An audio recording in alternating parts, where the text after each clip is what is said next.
The sand was unforgiving under the midday sun, stretching endlessly in every direction like an ocean frozen in amber. Adam wiped the sweat from his brow and drove his shovel deeper into the dune, searching for something he wasn't even sure existed. His father's journal had been cryptic, filled with coordinates and strange symbols that looked more like fever dreams than actual navigation notes. But Adam had nothing left to lose. His father had vanished 3 years ago, swallowed by this very desert, and the authorities had long since stopped looking. "You're insane, you know that?"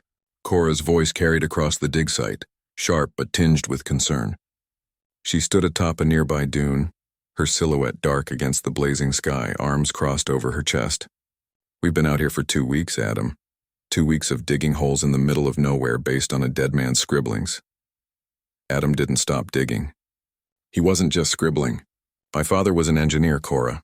Everything he did had purpose."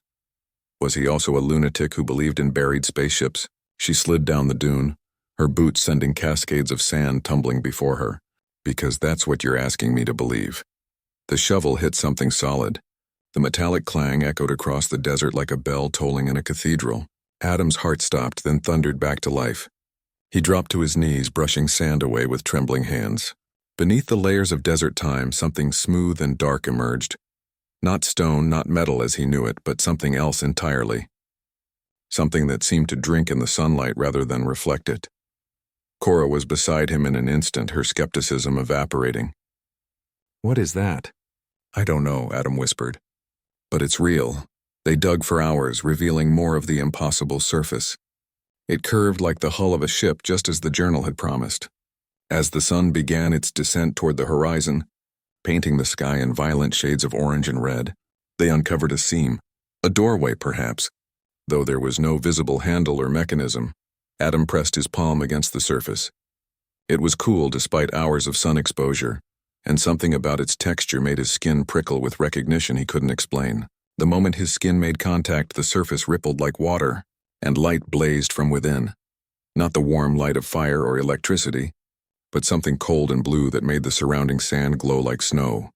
The seam split open with a sound like ice cracking on a winter lake. "Adam, wait." Cora reached for him, but he was already moving forward, drawn by something he couldn't name. The interior was impossibly vast for something buried in the sand, corridors stretching away into darkness that the blue light couldn't quite penetrate. The walls were covered in the same symbols from his father's journal, pulsing with that eerie luminescence. "Dad was here," Adam breathed, running his fingers along the walls. "He found this. He was inside." Cora followed reluctantly, her hand on the knife at her belt. Useless, probably, against whatever this was, but comforting nonetheless. If he found it, where is he now? The corridor opened into a chamber that defied physics, a sphere of space where gravity seemed optional. In the center floated a console, or what Adam assumed was a console, a crystalline structure that hummed with contained power. Hanging in the air beside it was a holographic display, and on that display was a face Adam would have recognized anywhere. His father stared back at him, not aged by 3 years, but exactly as Adam remembered him. The recording flickered to life. "Adam," his father's voice filled the chamber. "If you're seeing this, you found it. I'm sorry I couldn't tell you before. I'm sorry for leaving. But humanity isn't ready for what I discovered. This ship, it's not ours. It's older than our civilization, older than our species.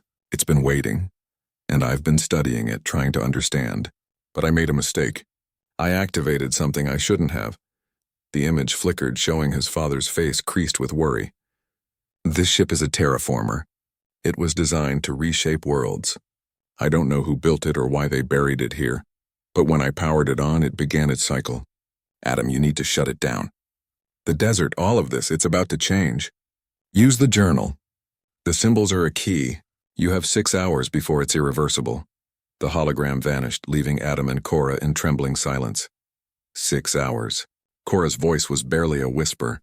"Adam, that was 3 years ago. If he activated it, then..." The ship shuddered. The blue light intensified, spreading from the walls into the very air around them. Through the corridor, through the open door, they could see the desert beyond beginning to transform. The sand was crystallizing, hardening, turning white. The temperature was plummeting. Adam grabbed his father's journal, flipping through pages with desperate speed. The symbols on the walls matched sequences in the notebook. It was a language, a code, a shutdown sequence, but it was complex, layered, requiring precision. Cora, I need you to read off the symbols exactly as I point to them. We're going to shut this down, and if we can't... Adam looked at her, saw his own fear reflected in her eyes. Then the desert becomes tundra, and everything for 1,000 miles becomes an ice age. They worked in frantic harmony, Adam's fingers dancing across the crystalline console while Cora called out symbols. The ship fought them, its ancient programming determined to complete its purpose. Outside, the transformation accelerated. Sand became ice, heat became cold, life became death. But humanity had always been stubborn. Humanity had always fought against impossible odds. It was what made them dangerous, what made them survivors. With one final command, the symbols aligned. The blue light surged, then died. The ship went dark and still. Through the doorway, they watched as the creeping ice halted, then slowly began to recede. The desert would return, wounded but alive. Adam collapsed against the console, his father's journal clutched to his chest. Cora sat beside him, both of them trembling with exhaustion and relief. Your father saved the world, she said quietly, and so did you. Adam looked at the darkened ship, this impossible artifact that had nearly reshaped their planet. We'll have to tell someone. The government, scientists, anyone who will listen. Will they believe us? He managed a weak smile. We'll make them believe. That's what humans do. Outside, the desert sand was warm again, and the sun continued its eternal journey across the sky. Buried beneath them, an alien machine slumbered once more, its terrible purpose postponed by human stubbornness and a son's determination to finish his father's work. Humanity had found something ancient and powerful, had stood at the edge of catastrophe, and had stepped back, not because they were invited to, but because they decided to. Because that was what humans did. They survived.